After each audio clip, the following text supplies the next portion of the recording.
patience as we get back into the routine just for just a little bit, because I just found out there's going to be some more weather that's coming. And so I just wanted to remind you guys the importance of teaching routines whenever they do, whenever we are here, teaching those routines to the students so that they can get back into our PBIS mindset and mind frame while they're here at school. Usually after a break, we get an increase in referrals. We really should begin the increase in referrals because you know the rules and you taught the rules. They do need to be revisited and just reinforced at the end. So I thank you guys in advance for just being mindful of that. So as I walk around, if you can go ahead and pull these names out. Yeah, you can read it out loud. It's Crisco. And their bag is over here next to Miss McCoy. So if you guys can go into the bag. Pick me something nice, Miss Crisco.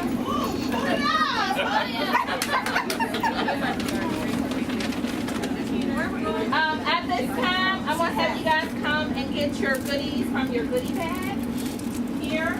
And I will turn it over to Miss Hamill. And then when I come back, I do have the certificate of appreciation for all of recognition.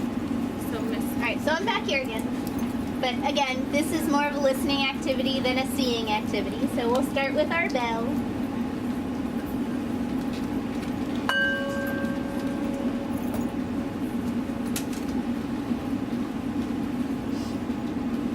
So as we've been talking about mindfulness, we can be mindful of anything, of listening, of seeing, of breathing, of thinking.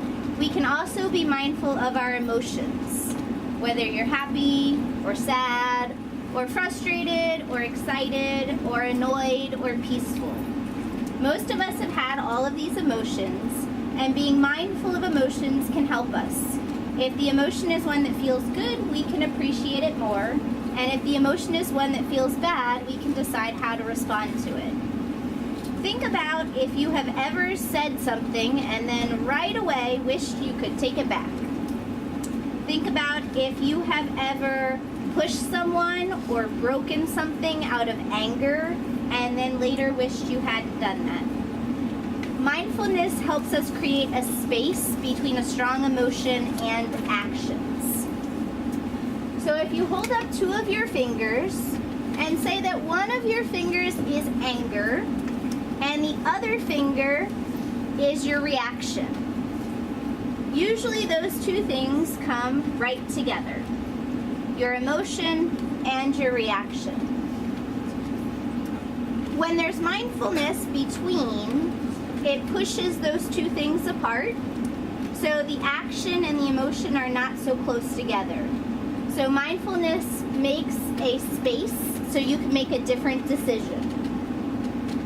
So remember how we use anchor words for breathing? You can use anchor words for your emotions also. When you feel an emotion, you repeat to yourself slowly a few times your anchor word. For example, if you're feeling angry, as soon as you feel that emotion starting, you repeat to yourself, anger, anger, anger. Think about what that anchor word would be if you were feeling sad, or if you were excited, or bored, or silly, or happy.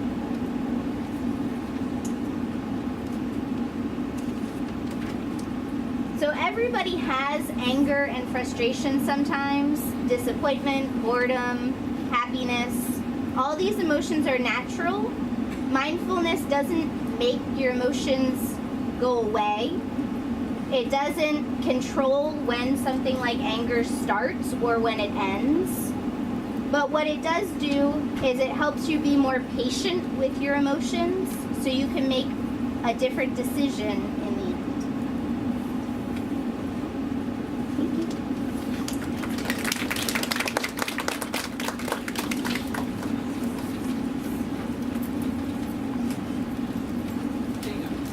Miss Amanda Brown would like to nominate Miss Tracy Beach for going above and beyond for the Bel Air school community.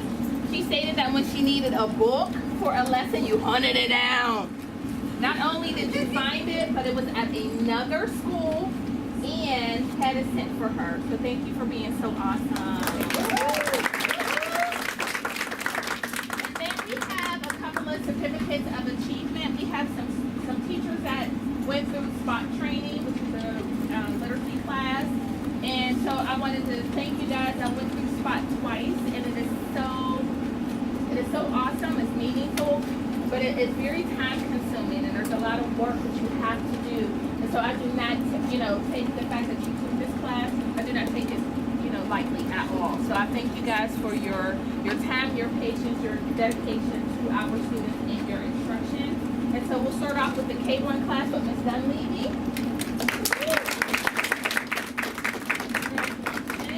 We have Ms. Fiorio in 3rd grade. Congratulations. We also have Ms. Hogue in 4th grade. Ms. Terrazon in kindergarten. And Ms. Brittany Thomas in 5th grade. Great job, ladies. I'm going to turn it over to Ms. Pickett. She is here joining us from the HR, Department of HR. Hi. My name is Elisa Pickett. I'm the administrative coordinator for the Office of Benefits within the Department of Human Resources.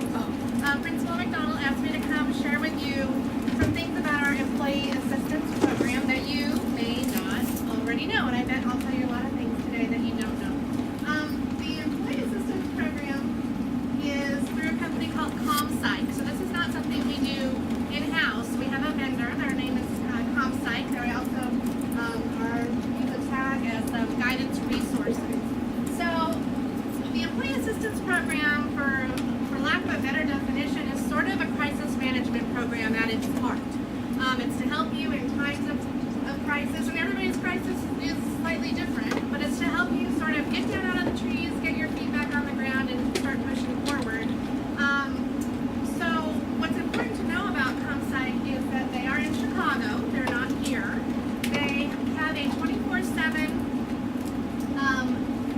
group of people that triage the phone calls that come in. So you can call them anytime, night or day. I actually had the opportunity to deal with them on Martin Luther King holiday day. We had an employee die, and so I interacted with them on a holiday, major holiday, to arrange to have 4 different counselors go to 4 different sites on the next day.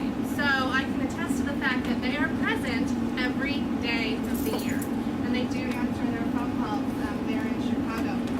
They are around 30 years old. I know that because I graduated in 1986, and that's the only way I can count 30 years back. But they were founded actually in 1984. So they've been around for a good long time. Out of Chicago, available 24/7.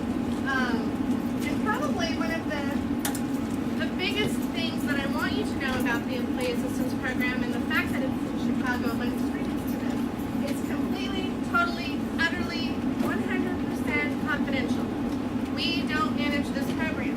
So if someone calls to say, I am falling apart at the seams, we never find out who that person is that called. ComPsych handles those calls internally. They never report to us if we call.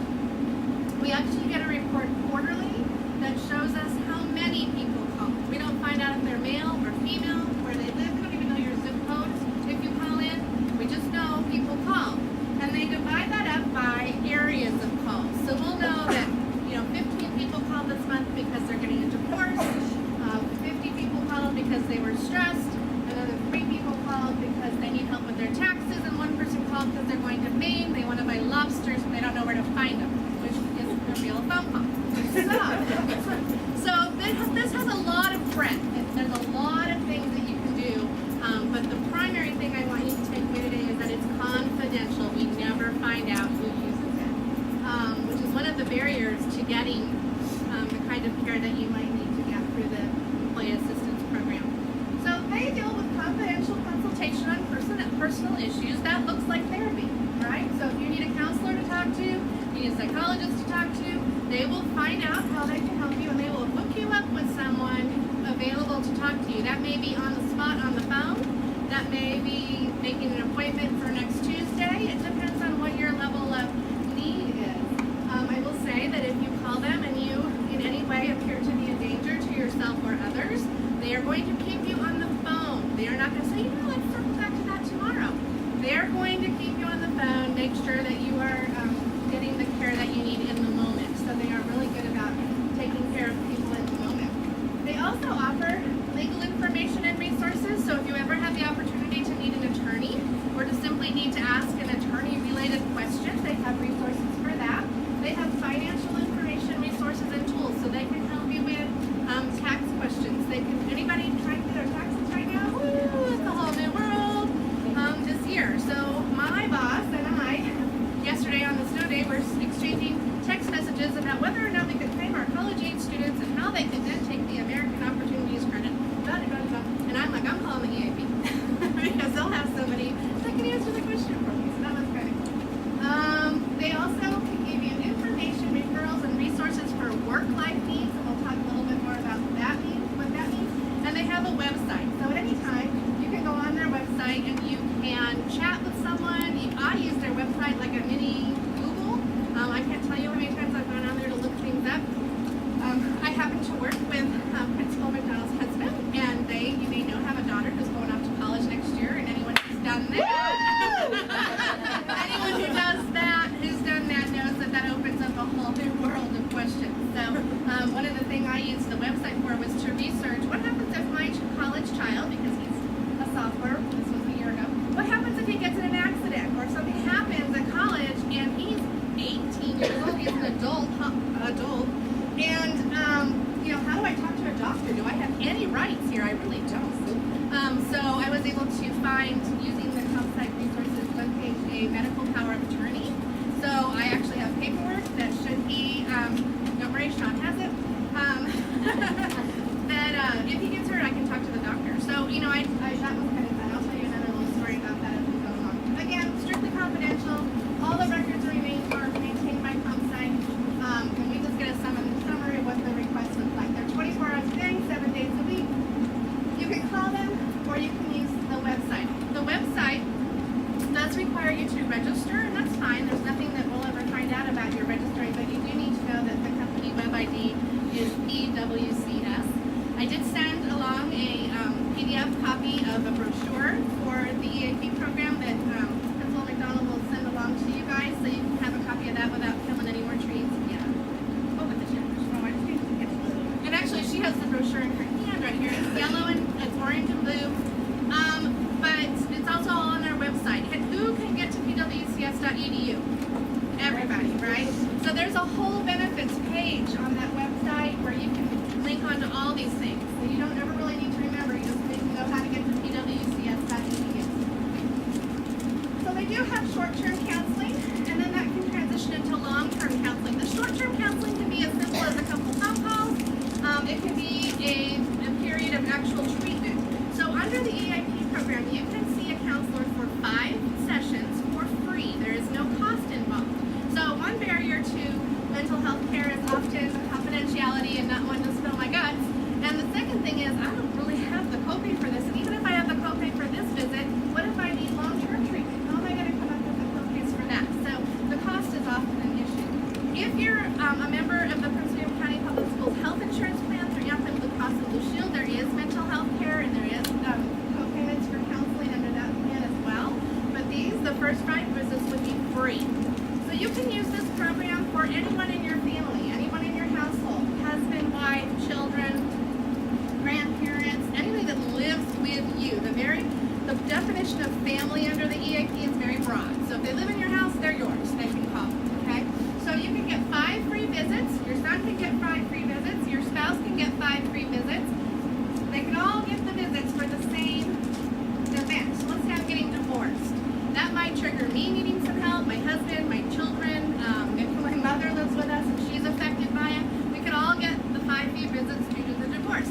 Let's say 6 months down the road, my mom dies. Well, now I need more help. That's another 5 free visits. So you get 5 free visits per event. Does that make sense? If I had a really horrible year, and think of the people in your life that you're like, can one more thing happen? But let's say I got divorced and then someone died and then my house flooded and then.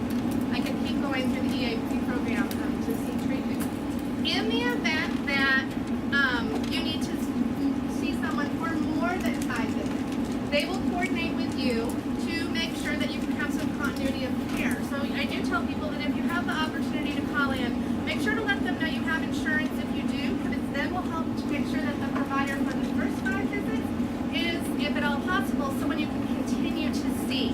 Because when you've established that intimate relationship with a therapist, you want to try and continue that if it's possible.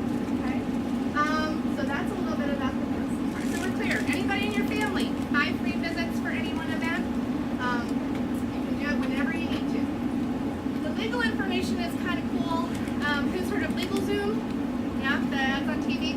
So they offer, actually you can do a free will through the EAP program. So if you don't have a will, you can do it for free. It's pretty basic will, but for most of us that's okay. I also had the opportunity to have an argument with my spouse over whether or not we needed a will or a trust. Now trust seemed a little fancy for us. We have like 3 cars that all get a discount for mileage from the taxes. We have our house. We don't have any horse property in Loudon that I'm aware of.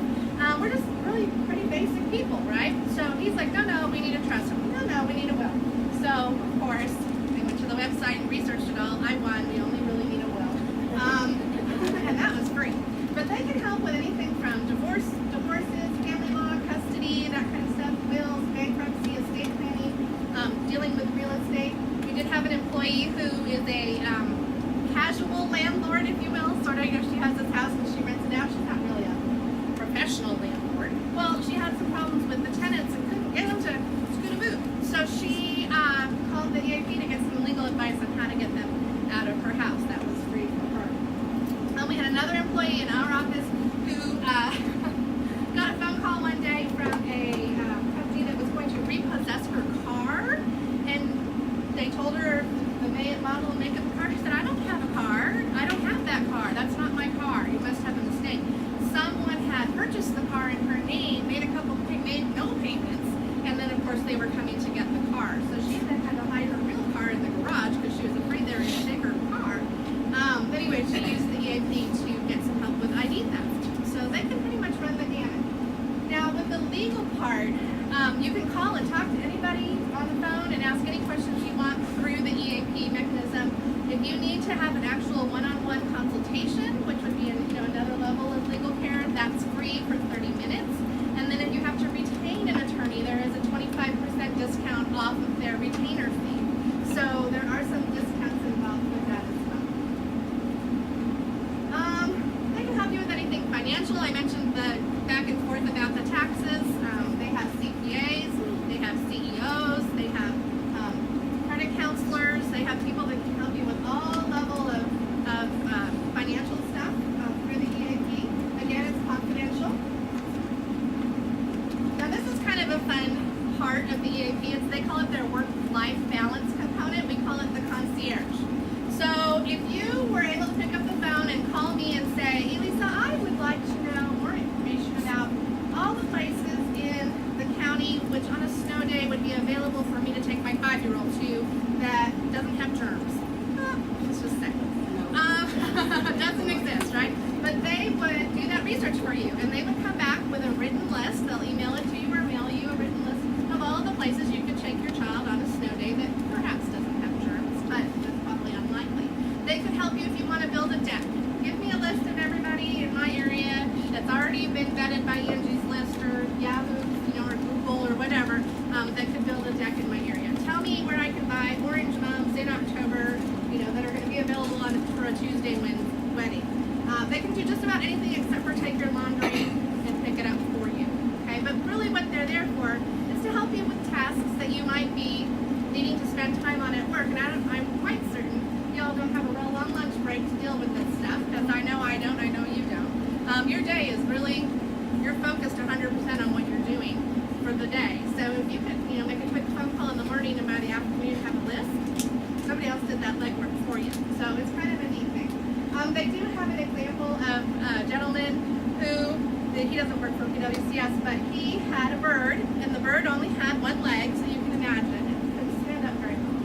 And so he needed to find someone who made a bird leg prosthesis. So he called them and said, I have a bird, I live in wherever, and I need you to, I don't care, I'll travel, find me someone who makes bird leg prosthetics. And so they did. They found the guy.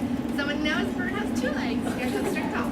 So, now they didn't pay for that. He had to incur the cost for the bird leg, but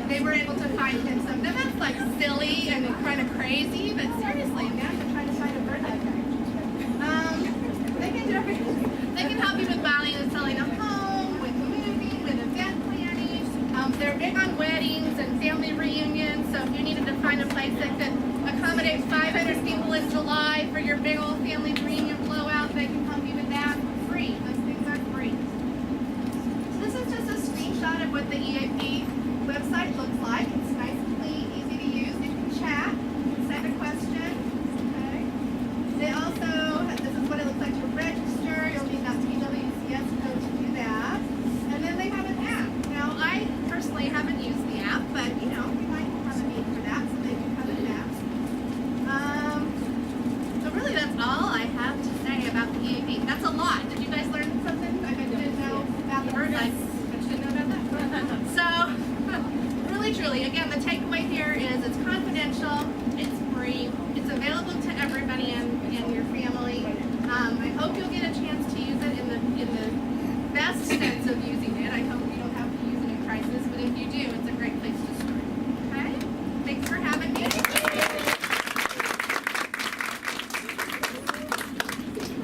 So we are making a change in the agenda. We're going to have the global committee present before core.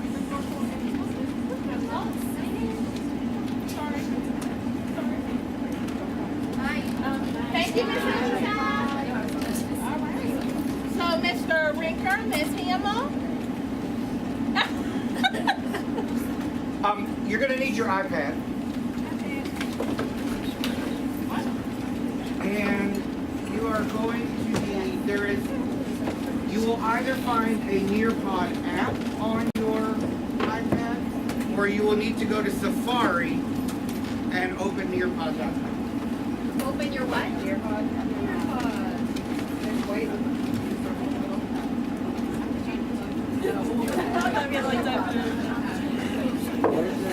If you don't have the app, just open Safari, type in Nearpod.com.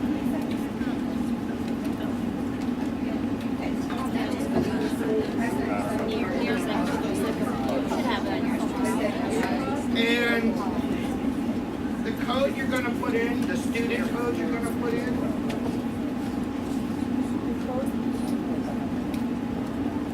is going to be LEKOR. LEKOR.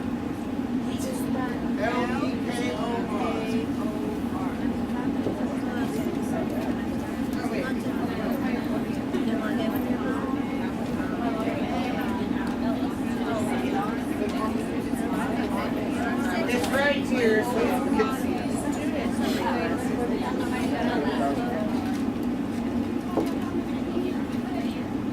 You can put a name in. You know, that's fine. There is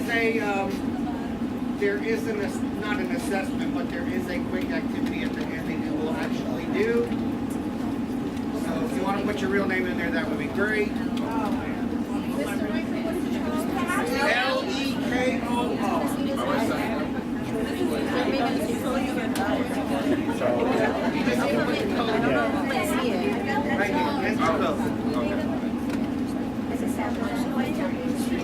While you're catching up, You have to do something.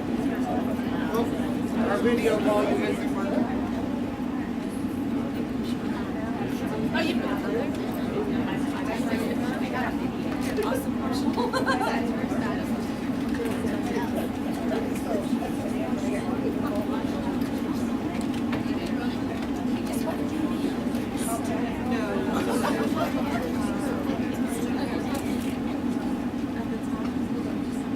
Miss Hale, where are you?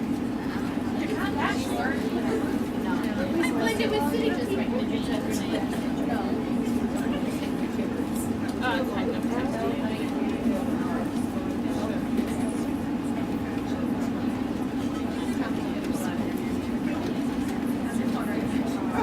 I just refilled.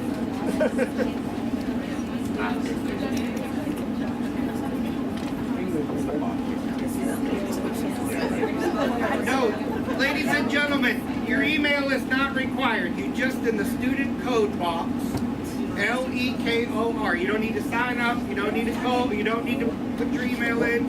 LEKOR. That's all you need to do. I promise. LEKO. They don't have the app. Is it? Okay, so. Space is very Oh, there it is. spacious. And then you see it.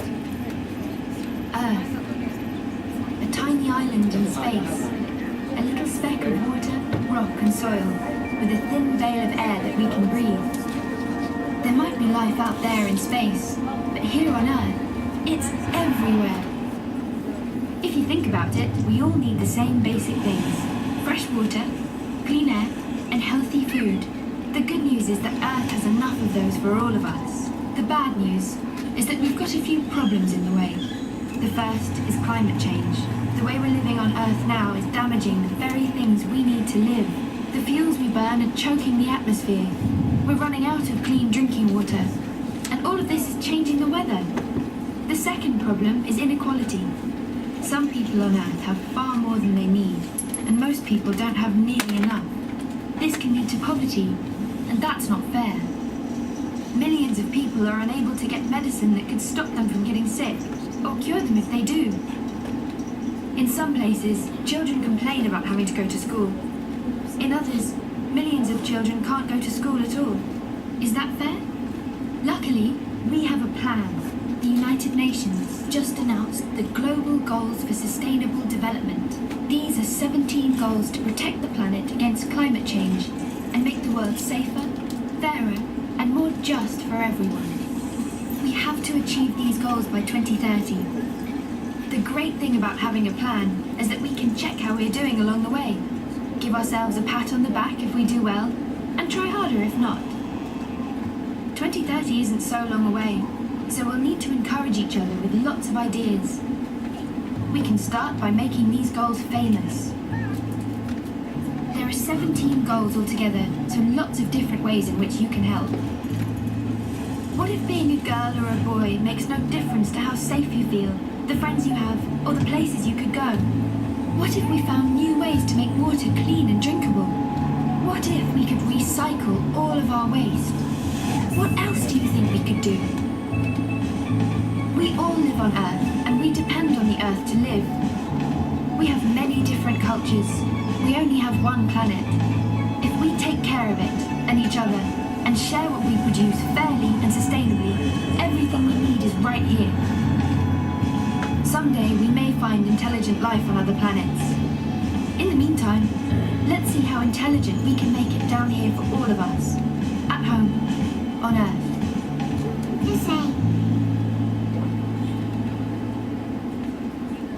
So the purpose of this little activity is just to kind of reintroduce, bring to the forefront, if you will, the SDGs. We haven't touched the SDGs since August, when we did our introduction to global back when Michelle was here and Marywood was here. We haven't touched these really since.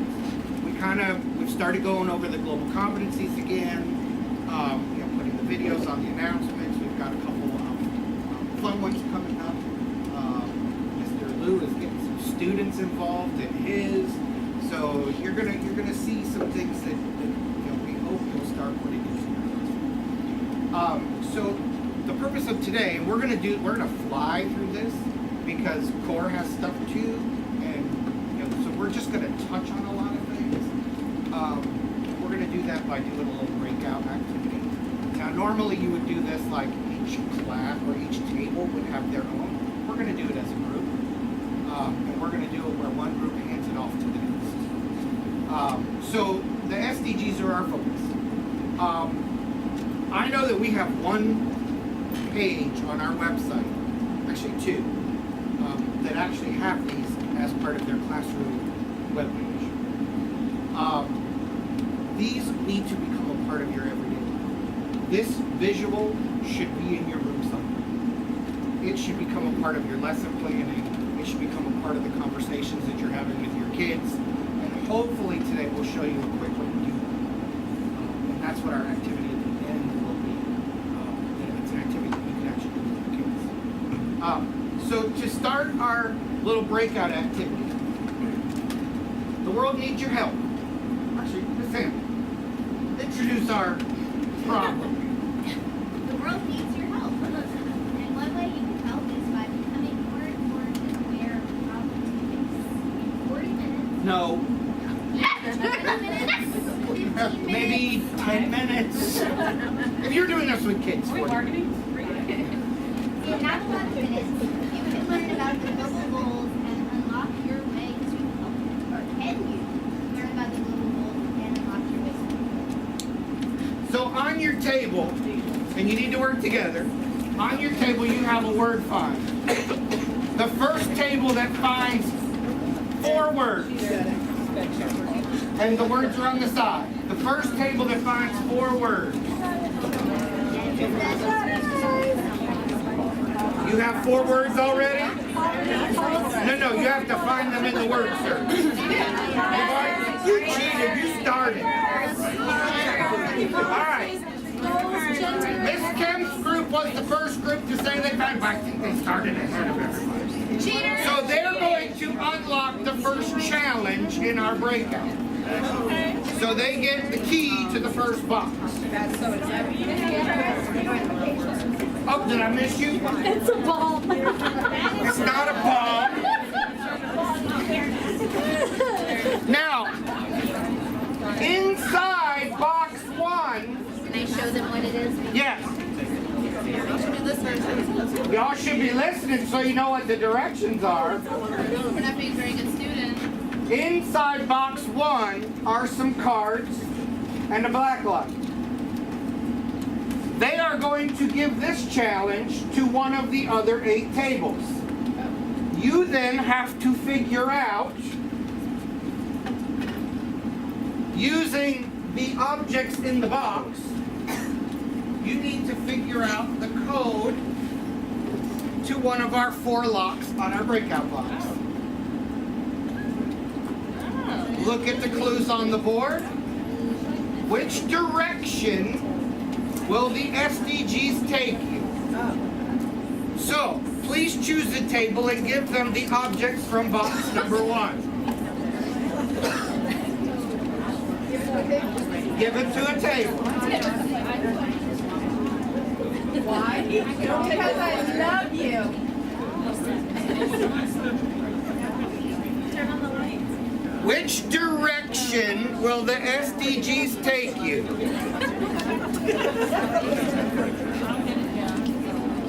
doesn't have it set up with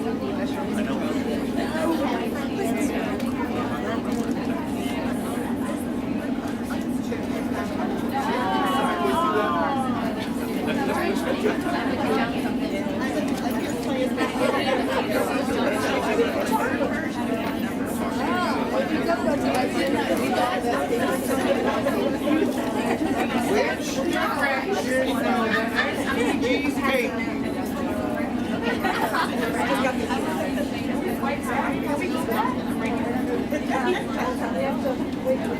No, because you actually need, with the objects they need this string.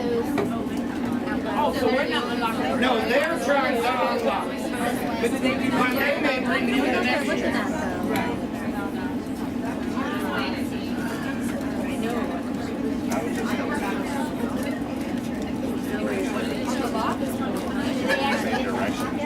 Yes, there are 4 locks on the box. There is a direction lock.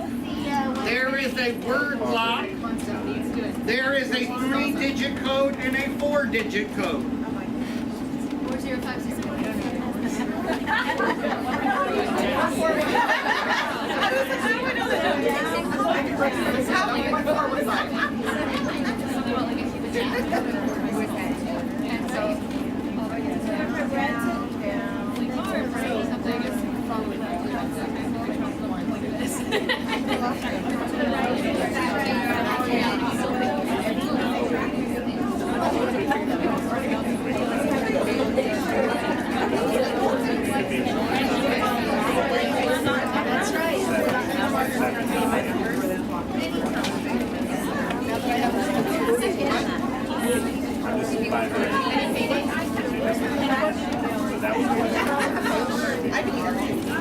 So the rest of you, while they're working on this lock, because they've almost got it figured out, the rest of you start working on the next lock because you don't know who they're going to give it to.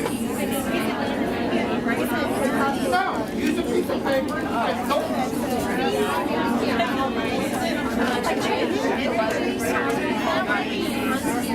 Did they get it? Hey, they got it. For those of you who wondering, it was directions. They had to do down, down, right, right. Down, down, right, right, up. Down.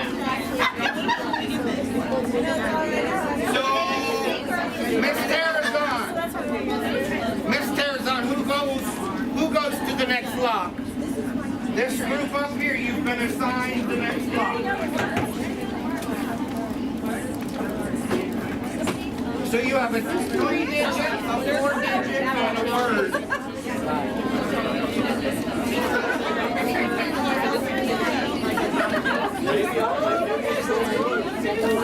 The directions are on the screen.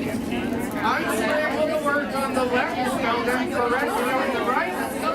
Use the shaded letters to unlock the lock. They have it. We're too hard to watch. They don't supposed to sit up.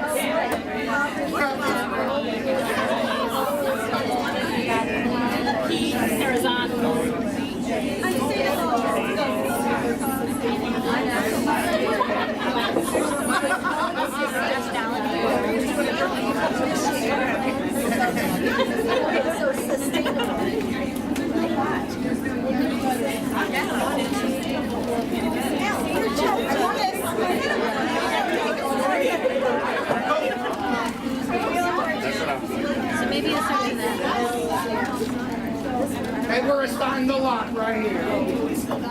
All right, so the word was? Gold. So choose a different group, not that group, not that group. So lock number 3, you have a little math equation to solve. Oh yeah. Rosa's table. She asked for it, so I said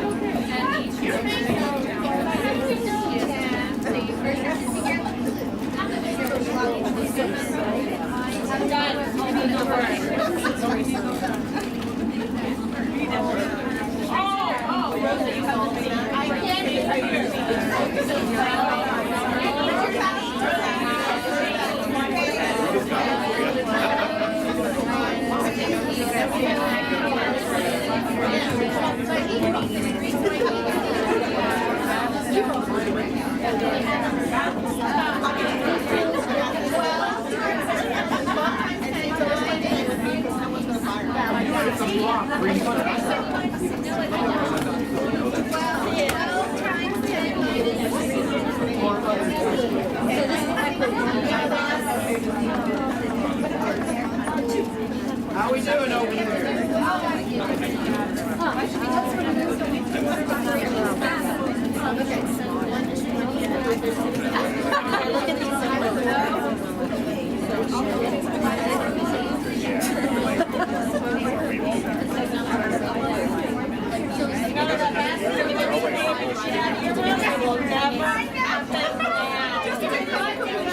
Okay, they got it. What was the clue?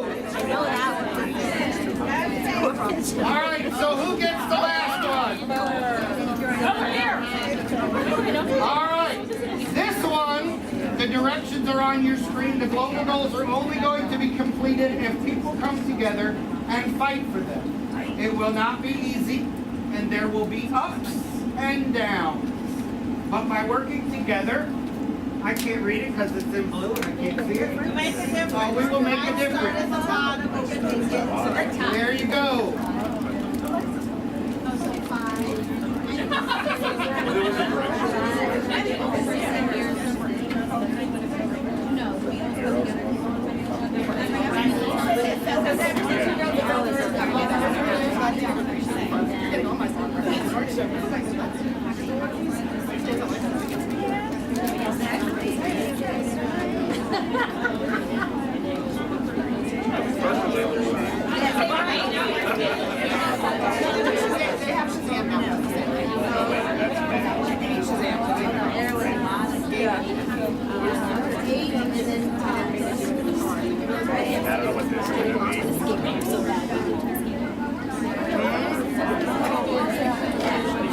trying to get out of the box right now by figuring out the code. Oh, yeah.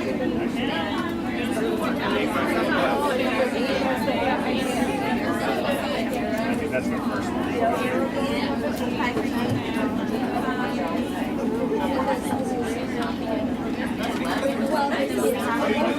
You are encouraged to figure it out as well. But Taryn is singing, so. All right, did you get it? And can you please explain how you figured it out? Because there are a lot of people looking at me like I have 3 heads. So you use the symbols. They are each a piece of one of the SDGs. And then they took the numbers of those SDGs, and that was the 4-digit code to get into the law.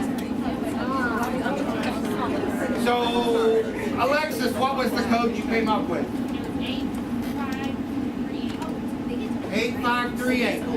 That is how they came up, and they get to open the box because they broke us out.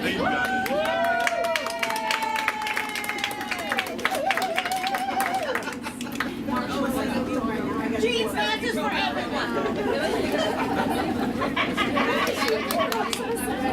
Wait, I was Now, if I was doing this, We get jeans the rest of the week. if I was doing this activity with the kids,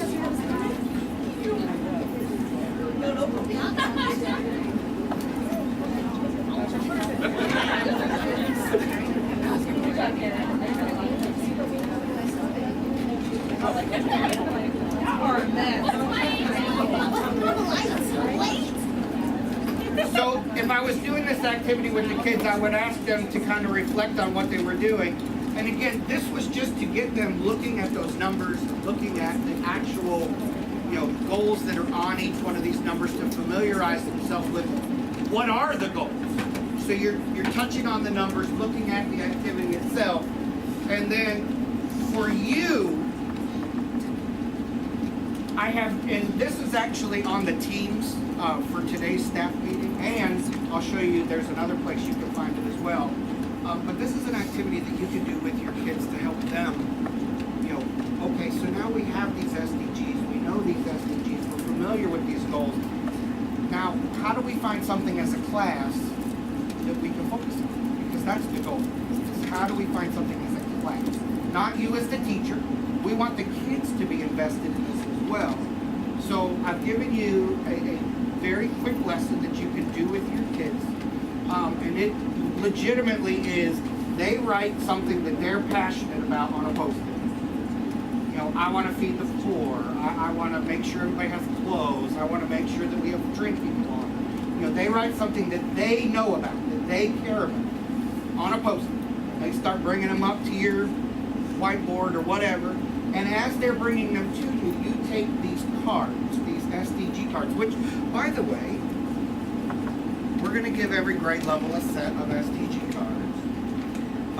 You take the cards and kind of, okay, so these are all the goals or all the activities that the kids have to deal with water.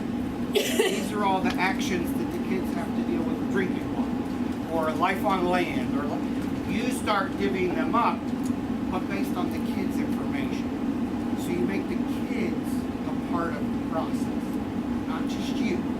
This is not something we want you to do in a bubble. We want your kids to be participate. Want your kids to be. And that's the intention. We want the kids to do something that they're passionate about. So another way you could do that is by doing an activity like this. This is a collaboration board built into Nearby. So what you would do is you would ask, and I'm going to ask you to do it on your iPad, is I want you, in the box down at the bottom, I want you to put something that you are passionate about. Feeding the kids, making sure we have clean drinking water. I was already typing that. Using, gender stereotypes, those types of things. And then what you can do is you can actually, on the screen, you can arrange these based on your SDG.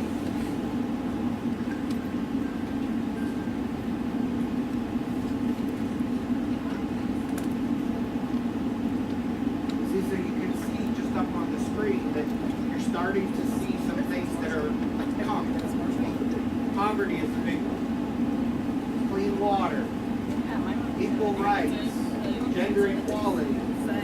Here's poverty again.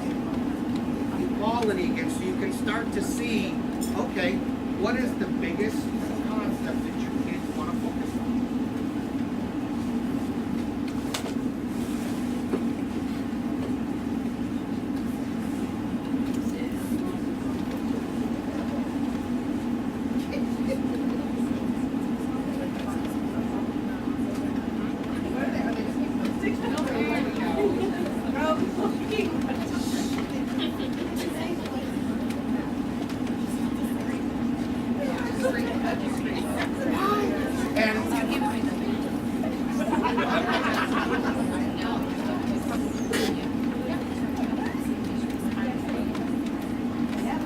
Now, notice, I have not, there's nothing on here that indicates which student did what.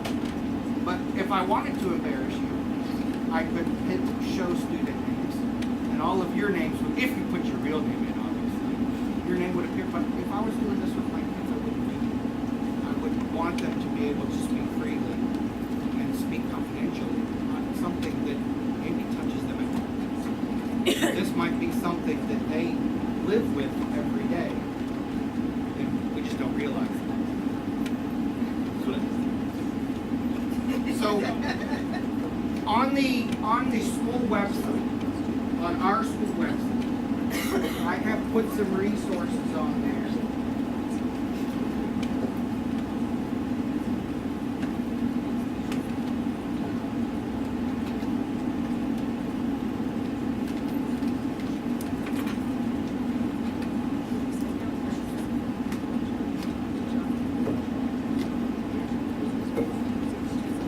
Go to our class pages. Actually, no, I lied. Our school. We are a global school and global goals. I have put some resources on here that you can use in your classroom. There is the SDG cards that we used at the beginning of the year.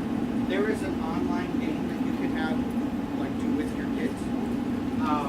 And it basically walks you through the same process that we went through at the beginning of the year. Where you choose a goal, and it will actually show you what to do. If we want to worry about zero hunger, and then it says, okay, I'm done. Okay, so what are some ideas for solutions? And walk you through some things that you can do with your kids or with your class. I'm just going to pick something so I can move on. And then it will actually show you some standards.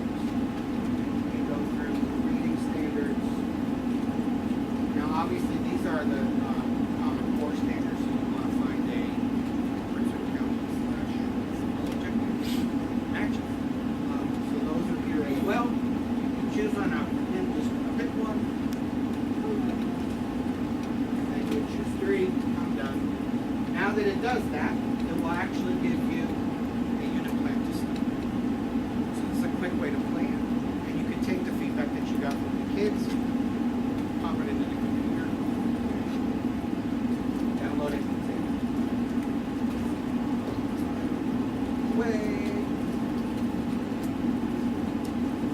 The other things on there, just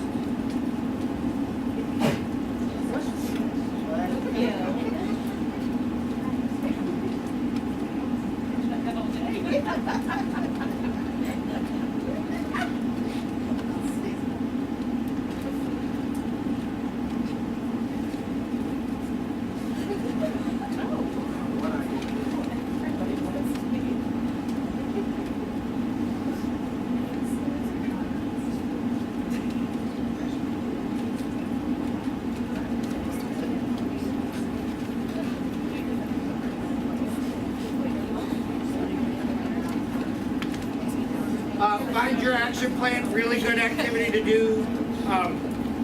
You should do it, not today, not right now. But it's really good if you're trying to find what you're passionate about. It walks you through step by step. The SDG Teacher's Guide, there's some good things in there. The SDG Collections, these take you to the Participate website where you can actually look at the activities and lessons that other teachers have done. And then the Everyday Projects page, really good resource to use. The online stuff, all of this is linked. There's printable SDG cards, but we'll give each grade level a set of SDG cards. Unfortunately, they only gave us 6, so SPED, ESOL, you'll have to buy. Or print out your own set with the president. Or use the online version. Any questions? Become familiar with it. And core people, I'm really sorry with. The only other thing before we close that out is that we have already begun using them. Like we did SDG2 with the peanut butter drive with Cheesecake Factory, and we are currently doing number 3 with the coins, the hand coins for Liberia. And so we're already making impact within the world itself, but letting the kids know when you introduce this is something that we're doing. You know, here at Bel Air, you know, we're focusing on 1 and 2 with our supper. Okay, and so there's certain things I know with this group, you know, we're focusing on 12 and making sure that we are responsible when we recycle and things of that nature. So these are things that we are doing here at school. It's just letting the kids know, like, you are impacting not only Bel Air, but you're impacting the world just with your one decision. Okay, so thank you guys for that. That was absolutely cool. Before we go on, I will ask that if you can grab, they don't need technology, am I correct? So if you guys can grab, I want to count down from 10. If you guys can find a different chair or seat it next to a different person from a different table in 10 seconds, you guys need to move, get some rain, get some oxygen. So in 10, 9, it takes longer when you talk. 8,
Thank you to those of you who gave me your modules. If you didn't, I think I'm only missing I'll check in with you by everybody else's.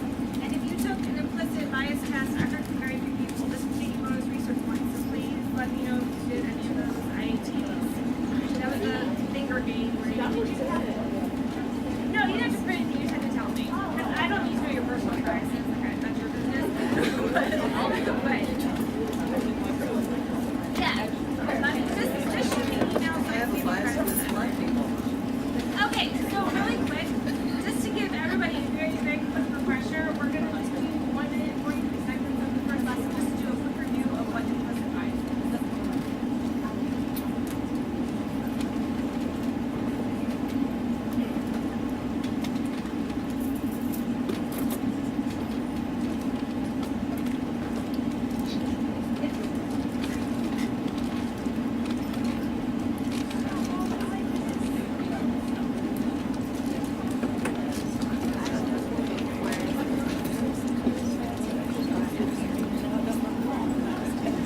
Lesson will provide the foundational understanding of how we define implicit bias and why it matters for our pursuit of diversity, inclusion, equity, and justice. During this module, when we talk about implicit bias, we are referring to the attitudes or stereotypes that affect our understanding, actions, and decisions in an unconscious manner. Let's start to unpack that a little bit. Although it's often used in a negative context, the word bias simply means an evaluation or belief. That means it's possible to have a bias that is favorable or unfavorable. In other words, you can have a bias towards an object, person, or concept that is positive or negative. Bias in and of itself is a neutral term. For example, take these three colors. I could say that I am biased towards red or biased against blue, or maybe I'm neutral towards yellow, and all of those statements could be true. And most people would agree that my preferences for red over yellow or blue don't make me a bad person. They are simply my preferences, and I probably did nothing to consciously control these preferences myself. So when we say that our psychological processes are implicit or unconscious, we're simply referring to something operating outside of our conscious awareness.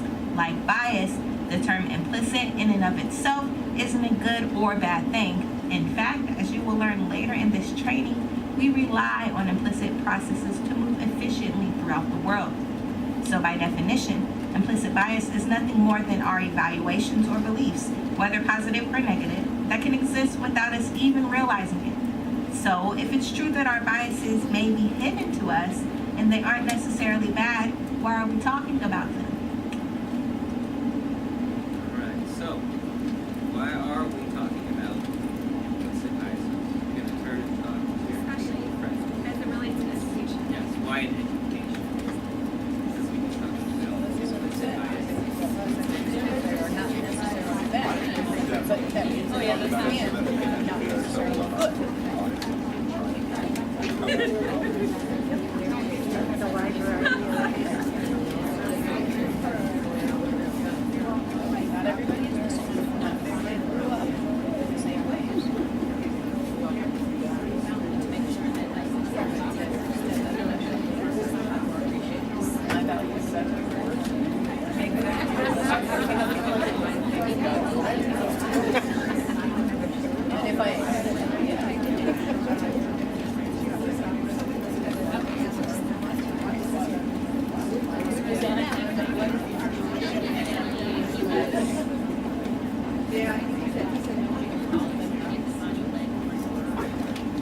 Are there any tables that would like to share?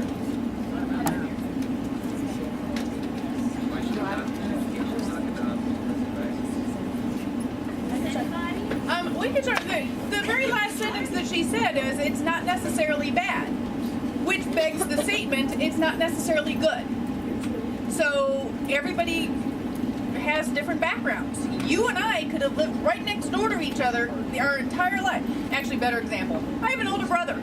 He and I have two completely different sets of parents. We're biologically, we have the same parents, but he has a different point of view from the way he was raised than I was. And that colors his life, and that can color my life. Even though we lived in the same houses and have the same mom and dad, we have a different history in our brains.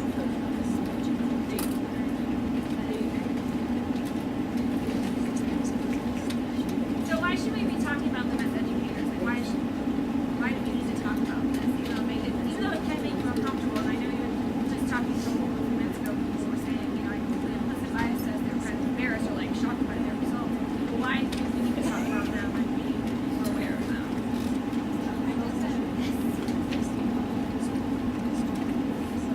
Oh,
IATs are great. They're, you know, they say take it over and over again, and you'll continue to get similar results. You know, that you weren't aware of. You know, now that you're aware of it, now you can use one of these other three that we're talking about to do something about it. So how? It's a lot of people to try that. If you didn't try it yet, you get credit.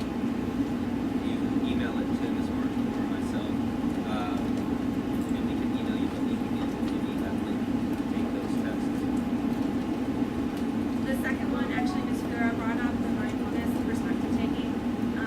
As Carrie was talking about, it's a really good way of taking cognitive control, stopping yourself from being irresponsible before you react.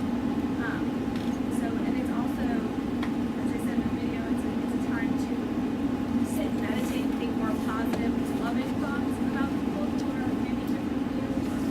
And that conscious meditation, you can change, you can establish control over your impulsive biases so they don't have as much instant reaction.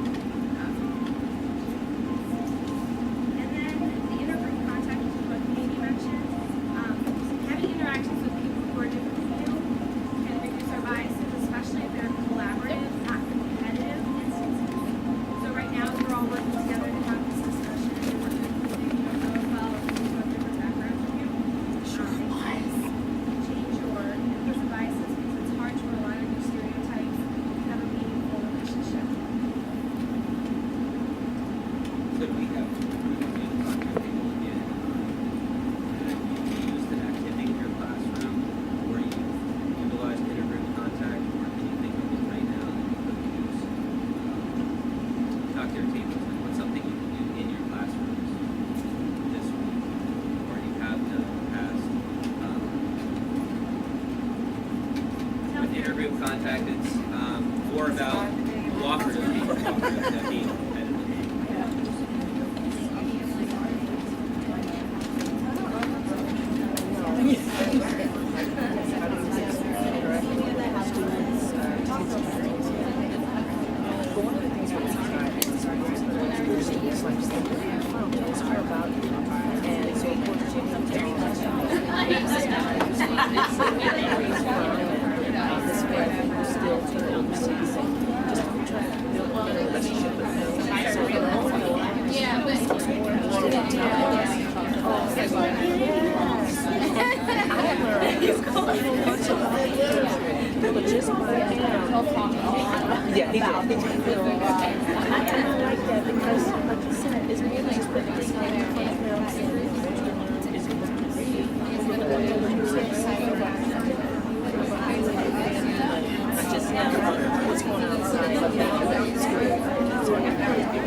So does anybody have any activity that they've used or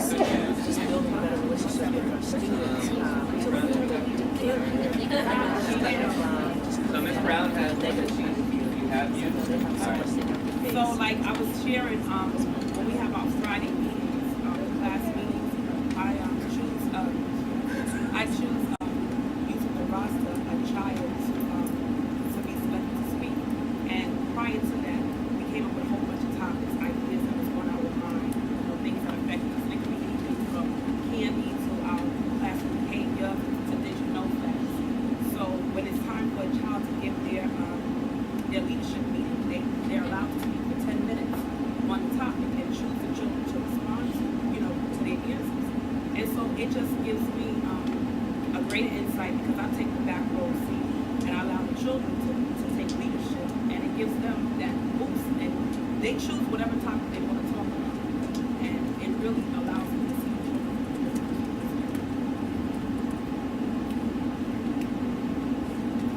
Any other groups have an activity to share?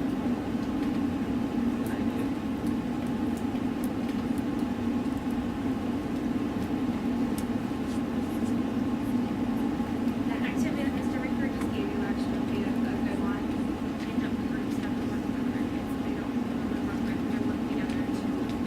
I can think of the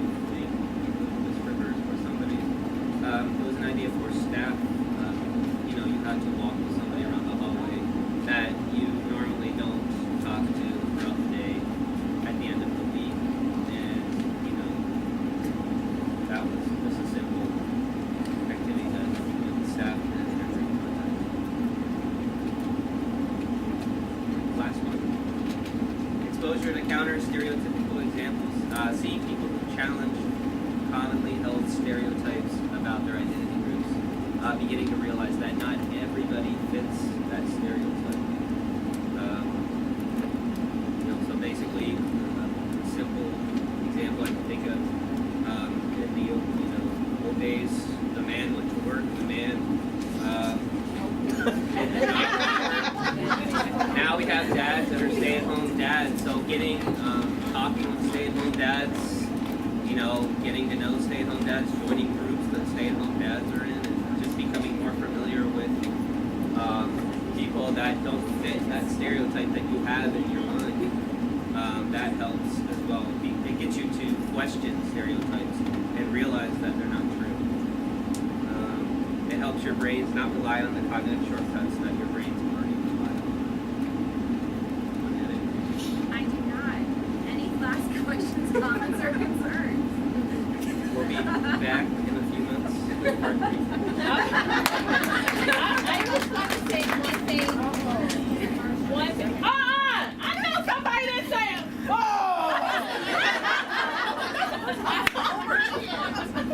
I was just going to say, jeez, about being inclusive and how, Miss Ari has shared, I want you guys to come into my classroom or come into your classroom to teach about inclusivity and those type of activities as well, just getting students engaging with us. And we were talking about kindergarten. Like, kindergarten has no idea. Like, Miss Rivers has, a special needs class, or Miss Lisa, they have no clue. And it's like, that's how it really should be, right? It really is like, well, they're just kids, this is another classroom. But teaching our students how to be empathetic and responsible, accountable for one another, and respecting differences, having them interact in that type of manner will help in their bias, especially in the educational realm. We should be the ones that encourage our students to think outside the box and be inclusive. And we should start with ourselves as well. And Ms. Terzon, I thank you for bringing that point up, which is absolutely on point. We need to be as receptive. When I say hold me accountable, you guys be like, you said, it hurts. But I asked you to hold me accountable because I want to do what's right for you. So I asked you guys to make that reciprocal type of communication with each other as well in order for us to be the best for our students.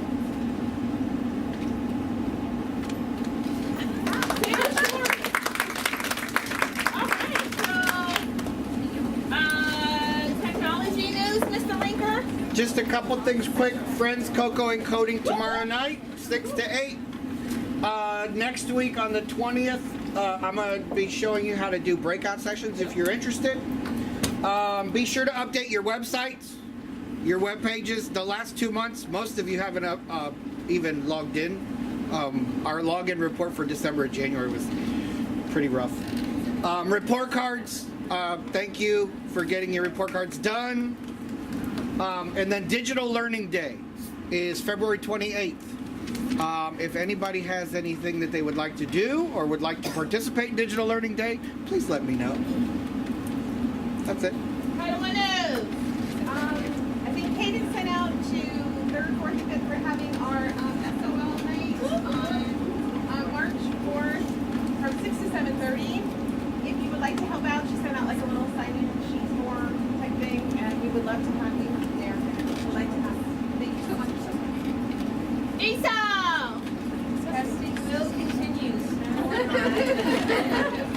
But just in all seriousness, as we're winding down, when you're seeing the end of the group schedules, we are still testing. We will be pulling kids one-on-one, and it'll be for the speaking test, and it is recorded. It is recorded. So their answers for 1st, 2nd, 3rd, 4th, and 5th grade.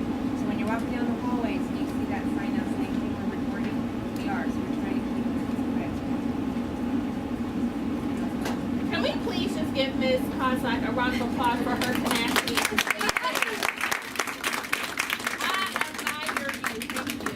Thank you so very much. Miss Jones! Hello. This is like version 52.b something on the testing calendar, but we think we've settled in on this is it, and Mr. Rinker has posted it on Teams, I believe. I did not get this weekend's Okay. updated, but the stuff you sent me last week Oh. is on there. Yes. Posted 51, he's gonna post 52. We were able to make it, the testing window actually opens during the week we get back from spring break. And we were able to set the schedule so that grades 3, 4, 5 get the first week after spring break for instruction. The other thing that we were able to make happen is there's no test on a Monday. Mondays are now the makeup days. The only thing that does mean is that at the end, we go to the very last day of the testing window. So there's the potential for it to get pretty tight at the end with people, like we need people to step up and do tests if we've had some kids who've been out sick or something, because we'll have no room at the end for makeups, really, because we finish on the last, this 4th grade today is the last day. And there's only one day